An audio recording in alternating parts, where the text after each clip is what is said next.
My guest on the show today is a thought leader, a writer, an influencer, and a TEDx speaker. I'm talking about none other than Eketi Edima Ette. She's the creative director of Edima Consulting, and this is one conversation I'm looking forward to. My name is Joy Isian, and this is the Entrepreneur's Hub.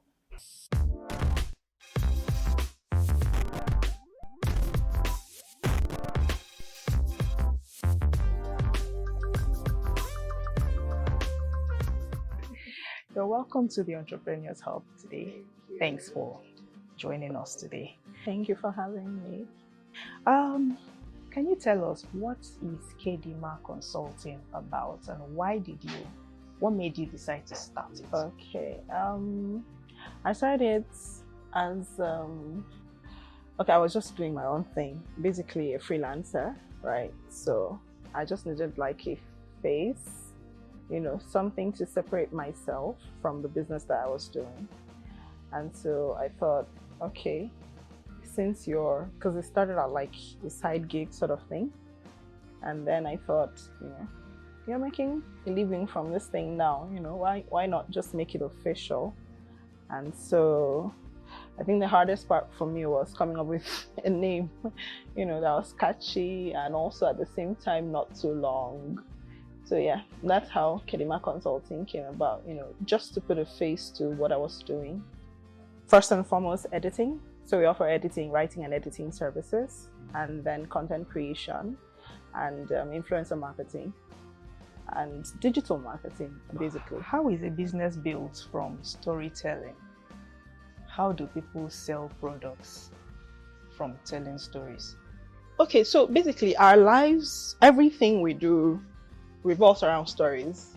From the time of our ancestors till today, we passed on tradition through stories. We passed on culture through stories. We passed on, basically everything, our history is through stories. And so the story economy, if I may call it that, is just something that revealed what has always been there. So like I said, when I started out, I wasn't in the time I started out, storytelling was for books. A lot of times what we knew was copywriting in terms of storytelling for business was copywriting and advertising. We didn't know, telling actual stories, like that. And, stories were for books. You wrote books, you bought, you read. And so one of my dreams was, I grew up, I'll be a renowned writer like Chinua Achebe and Chimamanda Adichie, right? And then here I was, social media came. And social media sort of like opened this door that said, write whatever is in your heart. And Facebook calls it what's on your mind. So basically what was on my mind was stories. And why I think people are able to relate with my stories is that my stories are not far-fetched, right? I just basically take the normal everyday stories and I add a bit of humor, right? And I'm able to paint pictures. I think that's my biggest selling point. I am able to paint pictures in such a way that whoever is reading my story, and you see it in my comment sections, people always say, I feel like I was right there.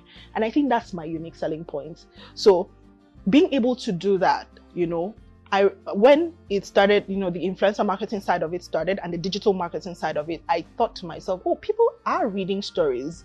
Like, don't come and just advertise a product. If you tell a story around the product, people will come. I remember one particular one that I did. It was about getting people to buy life insurance and, write their wills. And I just took a true story and put a little bit of a spin on it.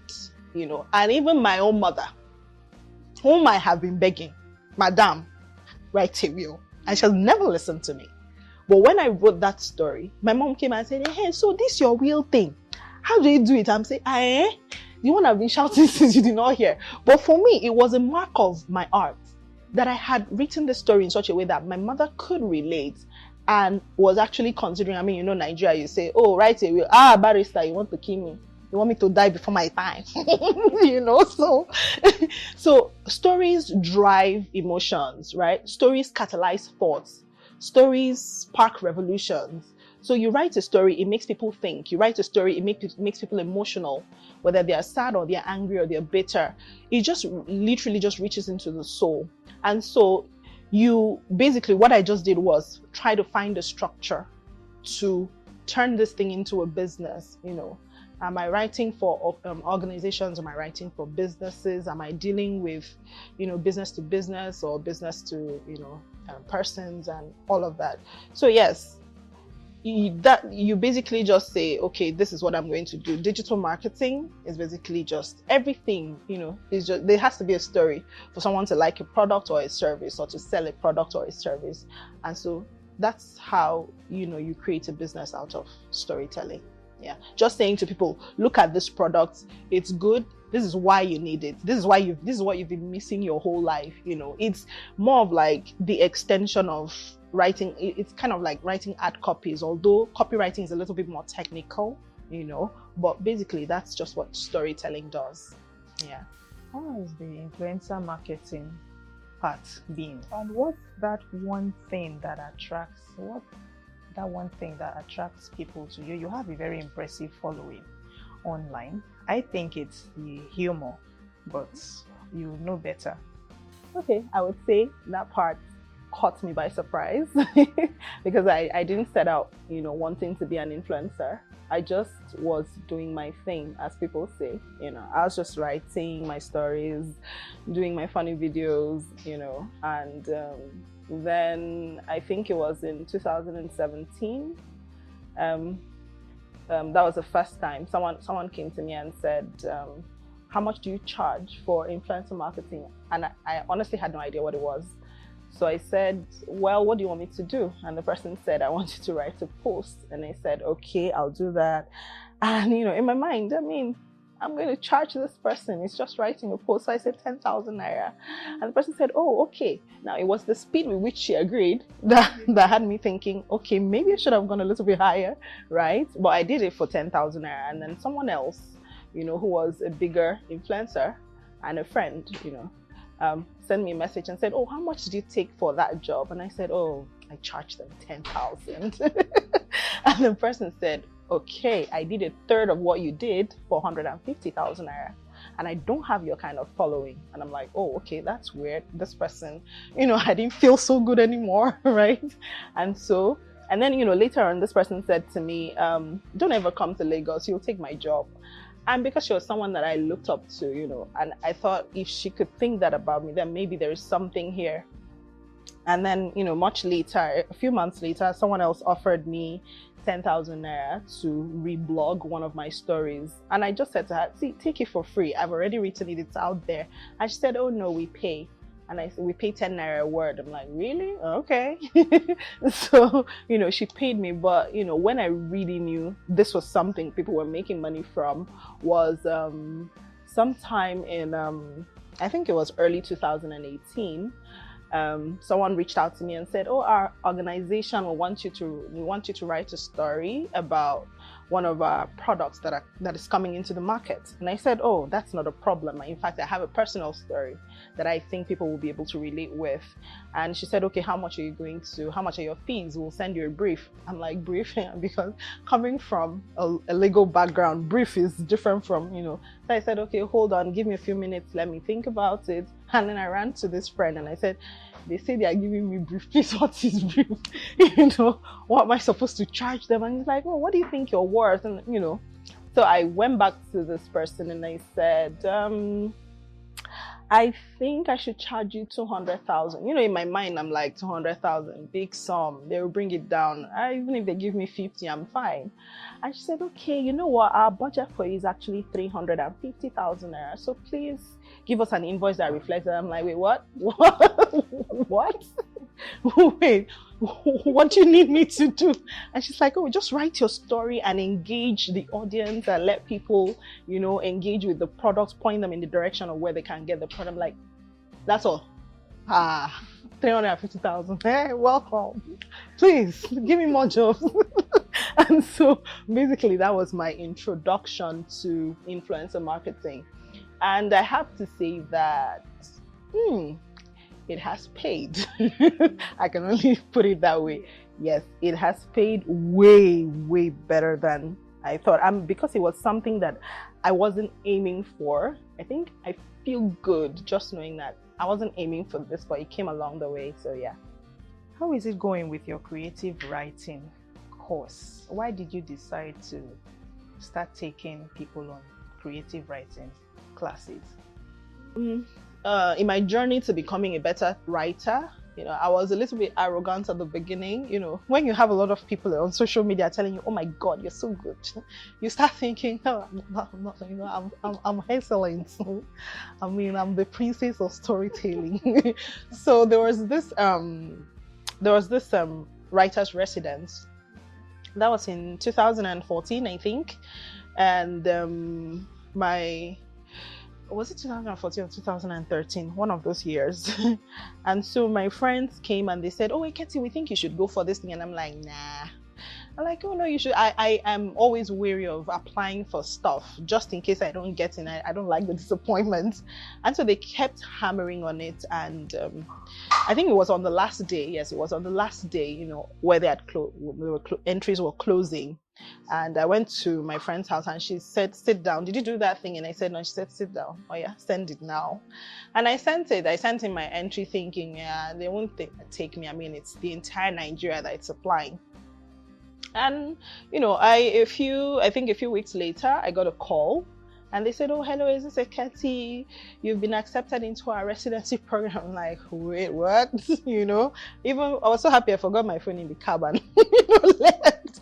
But, I went for that program and it was such an eye-opener because there were so many things I did not know about writing, so many things that I needed to, in Nigerian parlance, humble myself and learn, right? And so I learned those things. I came out of there, my writing became better. And then I, looking around social media, because social media has been my primary platform, I realized that there were so many people struggling and also making the same mistakes I had made when I was starting out. And so I said, okay, you know what, I can teach this thing. I was actually teaching it for free, just sharing my tips. People will come and say, "Oh, Eketi, please, can you share a few tips?" When people say share a few tips, they're like, "Give me the whole syllabus," So I was doing that. And then one day I thought to myself, look, I could make money from this.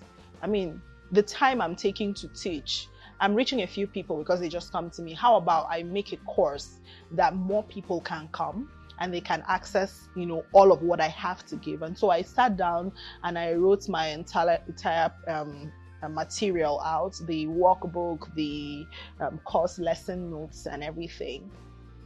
And I just went online and I said, and then I had, followed a lot of digital. I started following people who were making online courses, and I saw that, I'd taken a few myself.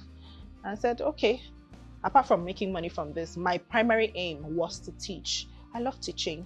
I remember when I used to tell my mom I want to be a teacher, and she's like, "God forbid," back in the day, not a lucrative thing. So, but I loved to teach and I wanted to teach people. I wanted people to know what I knew, to share that. And there's something comforting about having a journey where people are going in the same direction with you and they want the same things that you want. I mean, it's kind of lonely if you're the only person who knows. So I wanted to share that knowledge, and so that's how I started my courses. I just put together what I knew and I said, "Hey, come and pay me some money." Yeah. And how has it been? So far, quite rewarding. I've had a few colleagues say to me, it's like, "You don't want to make money." And I'm like, yeah, I mean, we have the courses that go for 50,000, 100,000 and all of that, but my courses are priced very low. I'm always giving discounts all the time. My friends are like, "Don't do this, please." My birthday discount, I'm happy, discount. I smiled today, discount. Like, please don't do that.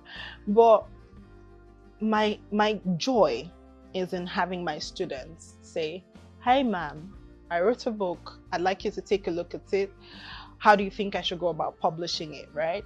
Recently, one of my students wrote a book and, signed an autographed copy and gave it to Wale Soyinka. And I think I was prouder of that than she was, because for me, it was like, "Oh my God, this is such a huge deal," right?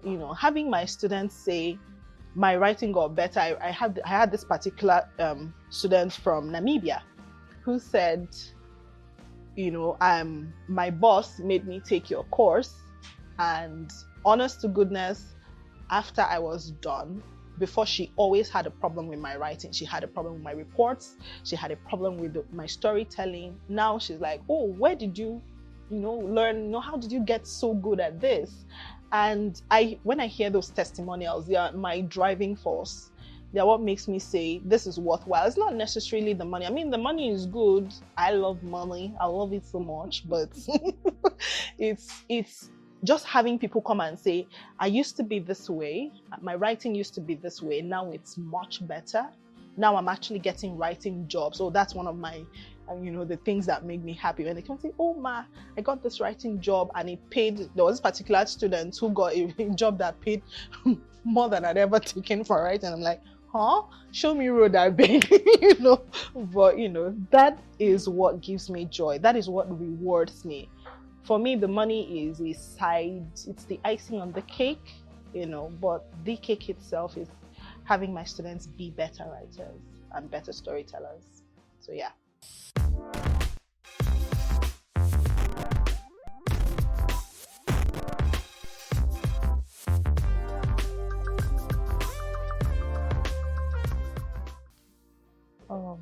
How long does it take you to write a book?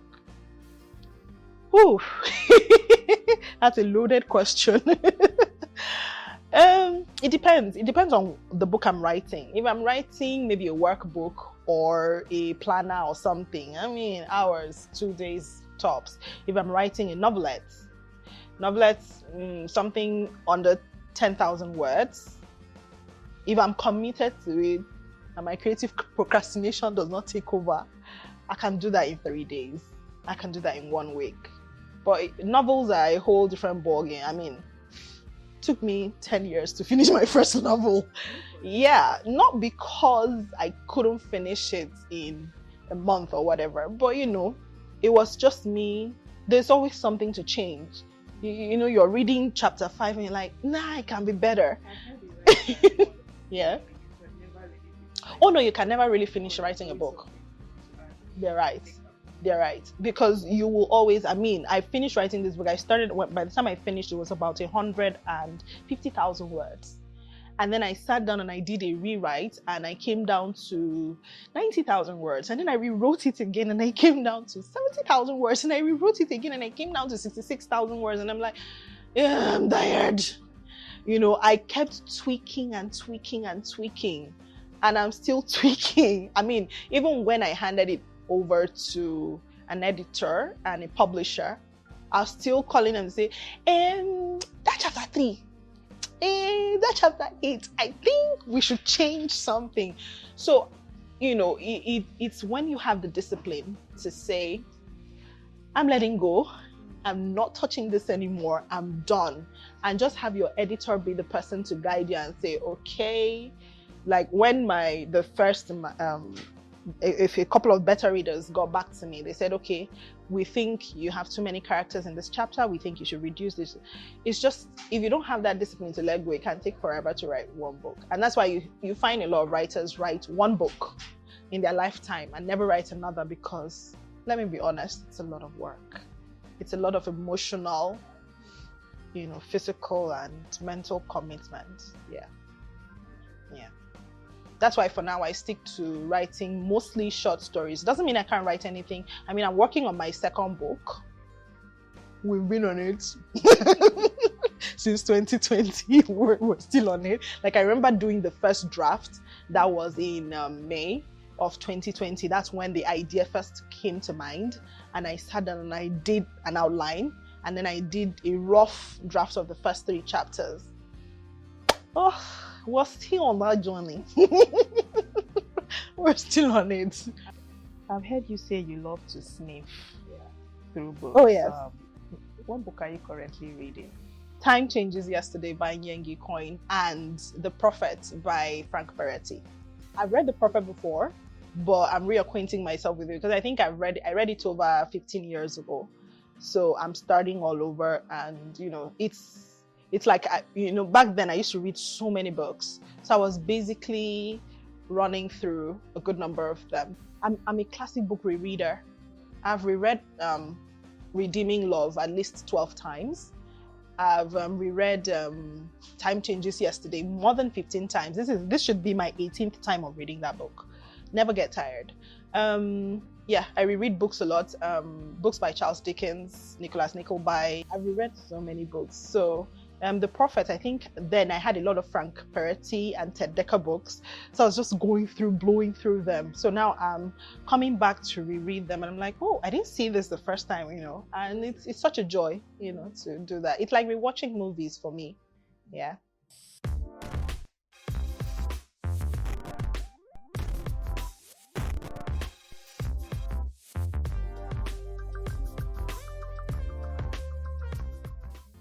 And who are those writers who have greatly influenced you?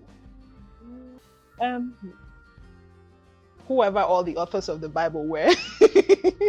They were the Bible was my first introduction to stories. And the New Testament, my favorite collection of books was the New Testament and then Chronicles, Samuel, Kings. Like reading those stories, I'm like, wow, And then my father introduced me to Charles Dickens, while my mother introduced me to Chinua Achebe and Wole Soyinka. And I remember reading Chinua Achebe, Wole Soyinka, Cyprian Ekwensi, and thinking, wow, I'm inside these books. Like, I know these characters. They're my friends, they're my enemies, they're my colleagues. Like, I want to, be able to write like this. And then there was sort of a disconnect between their time and then when I remember reading all them Jagwanana and all of those. And then, so Chinua Achebe, Cyprian Ekwensi, Charles Dickens, the Bible. And then later on, what's her name? Chimamanda Adichie came along. And I remember just reading Purple Hibiscus and thinking, wow, she's not old, she's like my era and she's writing this kind of stories. And then I discovered Francine Rivers. Francine Rivers was for what I would call religious stories material. Yeah, I read Francine Rivers. Her first book I read was Redeeming Love, and I'm just like, oh, she changed my life. Yeah, so So by the time I discovered, so I would say Chinua Achebe, Cyprian Ekwensi, Chimamanda Adichie, Francine Rivers, Frank Peretti, and Ted Dekker. And I would say the person who wrote I forgot Elechi Amadi, love him. He wrote The Concubine. That book stuck in my head. Ooh, underrated. Yeah, I believe he's underrated because what The Concubine did to me, it's been years, and the lessons I took from that book, never have been able to forget them. The characters were so vivid, whether we're talking about Wakiri the Wag or Ihoma, like so vivid. Yeah. So yes, those are the writers. There are plenty more. Let me keep to this few. You're also a book collector, a very proud one. What kind of books do you like? What kind of books do I love? I read everything. I love autobiographies. I like to see people's lives, their failures, their wins, their losses.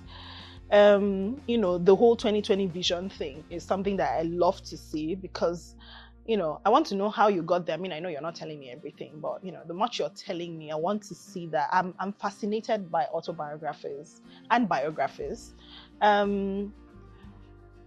I love fiction is my thing, any kind of, well, not any kind of fiction, but I mean, fiction is my thing. Like, I've read so much of it, like lots.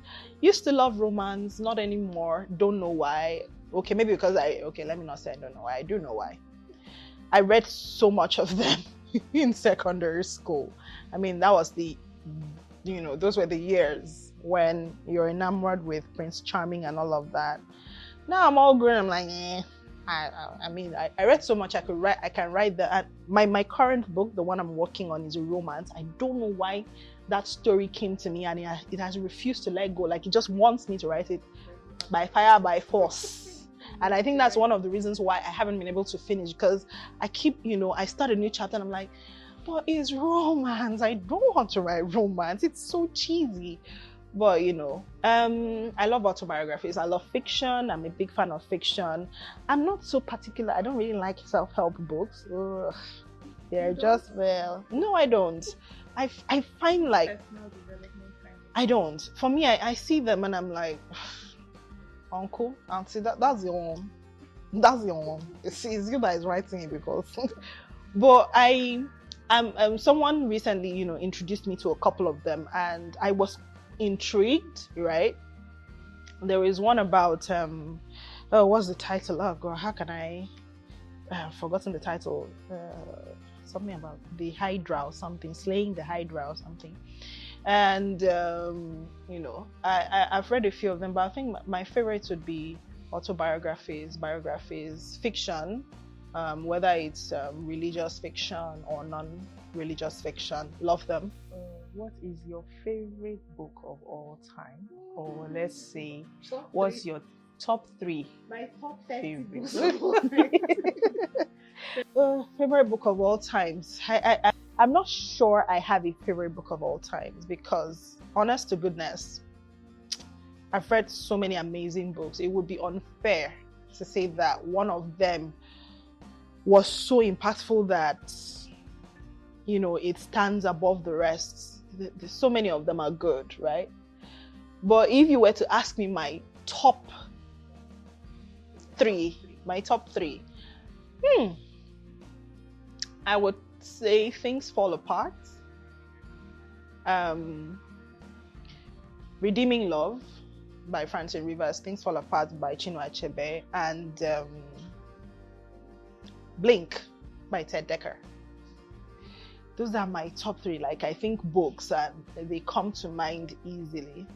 There are others who are on par, but let me stop with those. Those are my top 3. Yeah.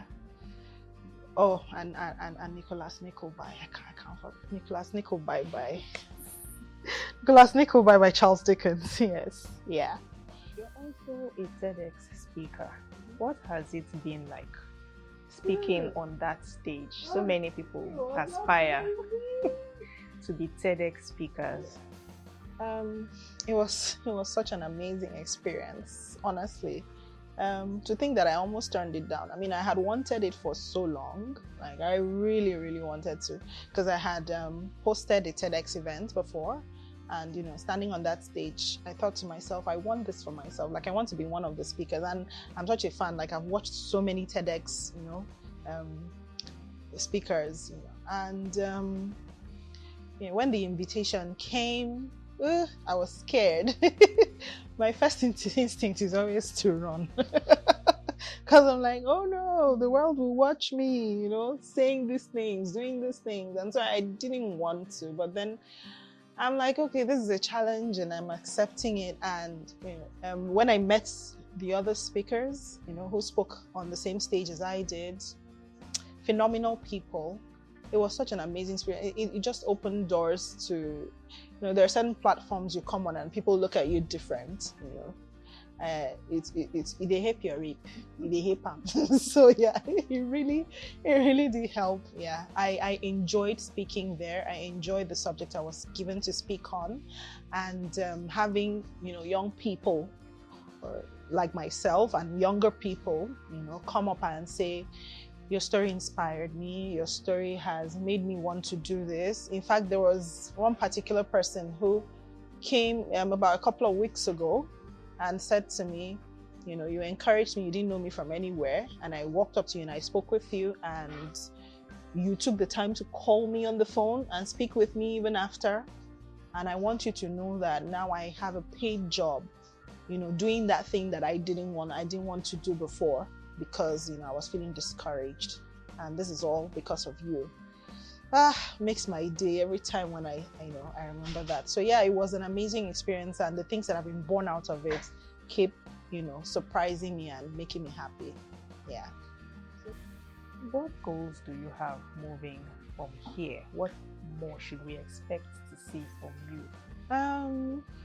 For me, more books. an expansion on my courses. Hopefully someday, very soon, one of my books will be adapted into a movie. I'm looking forward to that. And maybe I'll finally make my parents happy and get married. But yeah. Yes. Those are the things you should expect from me.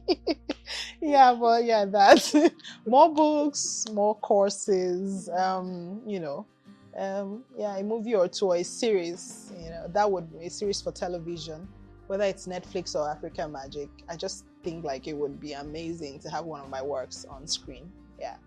Wow. Thank you. Thank you so much for coming on the show today. Thank you for having me. I look forward to having you again next time. All right. Thank you. So this is the much we can take on today's episode of the Entrepreneurs Hub. I'm sure you found 2 or 3, 4, 5, 10 things that really stood out for you. Don't forget to like, subscribe, and turn on your notifications to keep getting more of these videos. Till I come your way same time next week. My name is Joy Asian, and it's a great day, so make it count. Bye-bye.